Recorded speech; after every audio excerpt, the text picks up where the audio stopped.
guys, and welcome back to the woods. We're slowly coming out of lockdown, so I'm revisiting some of my favorite travel memories from right here in my backyard. I've been incredibly lucky to have explored Canada so much as a kid.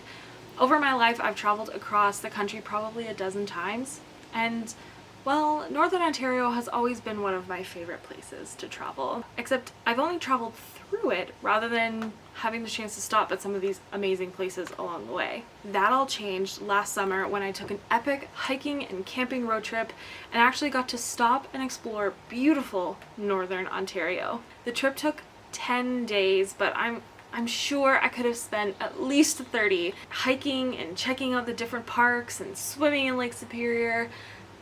Yeah, I swam in Lake Superior twice.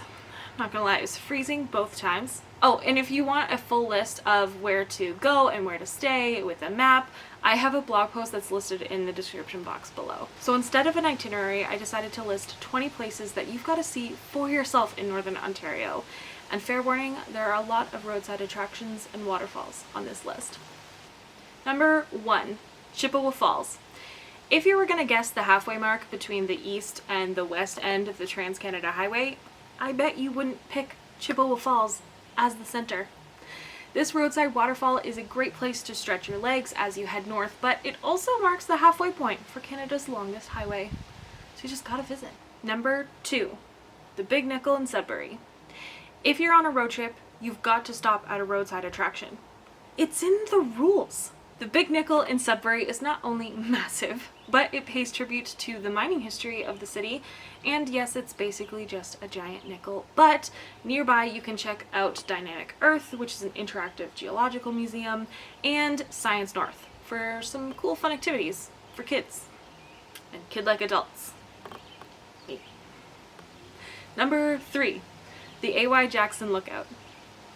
Just a short detour to the A.Y. Jackson Lookout pays off. This gorgeous area overlooks the Onaping Falls and is a known painting spot of the Group of 7 painter A.Y. Jackson. There's a couple of short trails here, but you'll have to do some boulder scrambling, so you better be prepared with proper shoes. Number 4, Chutes Provincial Park. Whether you decide to camp here or just take a short hiking break, Chutes Provincial Park is a stop you cannot miss. Take the short trek to walk up close and personal to the falls, and then do the short hike that follows the river to a very pretty bridge. Number 5, Elliott Lake Fire Tower. The detour to Elliott Lake Fire Tower is definitely worth it. It's about 50 minutes off the Trans-Canada Highway, located near the town of Elliott Lake, and the views from the decommissioned tower are so worth the extra driving. Plus, on a clear day, you can actually see all the way to Manitoulin Island. Number 6, the Loon Dollar Monument. You saw the giant nickel, now it's time to see the giant loonie in Elliott Bay. Fun fact, there's also a giant toonie located in Campbellford, Ontario. I don't know what else to tell you, it's a giant coin, it's cool. Number 7, Crystal Falls. Crystal Falls near Sudbury is one of the lesser known waterfalls in Northern Ontario, and since there are so many great ones, you gotta stop here anyway. It's a short hike along the boardwalk to the main falls, but you can extend the hike up to the very top of this multi-step waterfall if you want a challenge. Number 8, Lake Superior Provincial Park. I have so many things to say about Lake Superior Provincial Park. It's one of my favorite parks in the entire province. Camping at Agua Bay Campground was magical. Hiking to the Agua pictographs, incredible. Catherine Cove was phenomenal, and all the other hiking you can do, amazing. I suggest spending a couple of days here if you can to really explore this massive park. Number 9, Magpie Falls. To get to Magpie Falls, you've got to take a stretch of bumpy dirt road, but oh man, this waterfall's cool. It's just outside of Wawa and totally worth the stop. It's a giant waterfall, super cool. Number 10, the Wawa Canadian Goose. As a Canadian, it is illegal to pass Wawa without stopping at the giant Canadian Goose. And it's 100% true that Canadian geese hold all of our anger. And that's why Canadians are so nice. Anyway, you've got to stop here on your trip north. It's a fun roadside attraction with a really nice overlook over the Trans-Canada Highway. God, I'm gonna run out of fingers. Number 11, Buckasaw National Park. If you want adventure, if you want seclusion, and epic views, you have to spend a couple of days at Buckasaw National Park. This is the least visited national park on the eastern half of Canada, but it's seriously one of the coolest.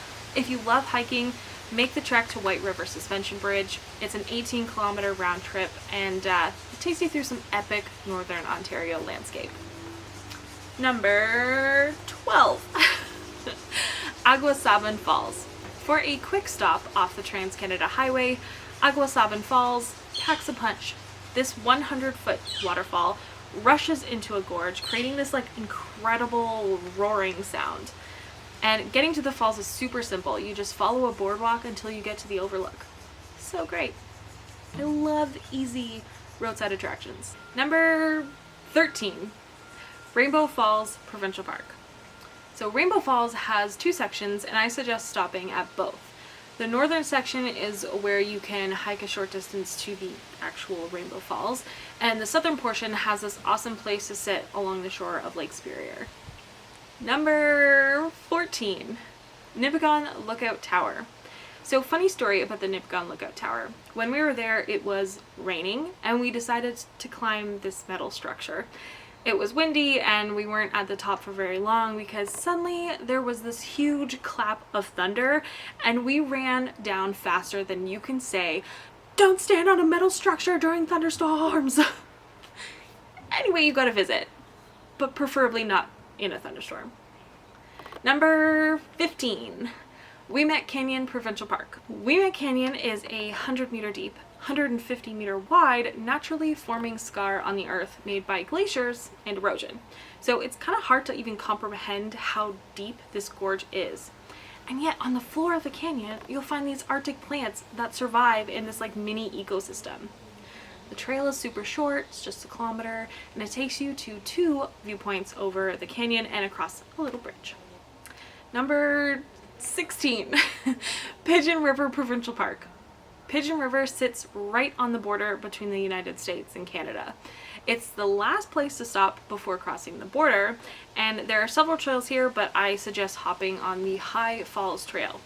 So this 2-kilometer trail takes you under the highway, across this old logging road, and then up to a picturesque viewpoint over High Falls. And the US is literally a stone's throw away. It's kind of cool. People were on that side too while we were on the Canadian side. Number 17, an amethyst mine. I never thought I'd enjoy picking through rocks, but going to an amethyst mine was probably one of the coolest experiences I've had. There are several mines where you can visit in the Thunder Bay area, but we chose Amethyst Mine Panorama, which is just west of the road to the Sleeping Giant Provincial Park. Amethyst Mine Panorama has a large deposit of amethyst in Canada, which is mostly found along this like scar about 300 meters long. At the mine, you'll learn about how the gem is made, how it's mined, and the history of the property. You'll actually even see like these massive amethyst chunks larger than a person, and you can even dig for your own amethyst in a rock field. Amethyst. Number 18, the Terry Fox Memorial.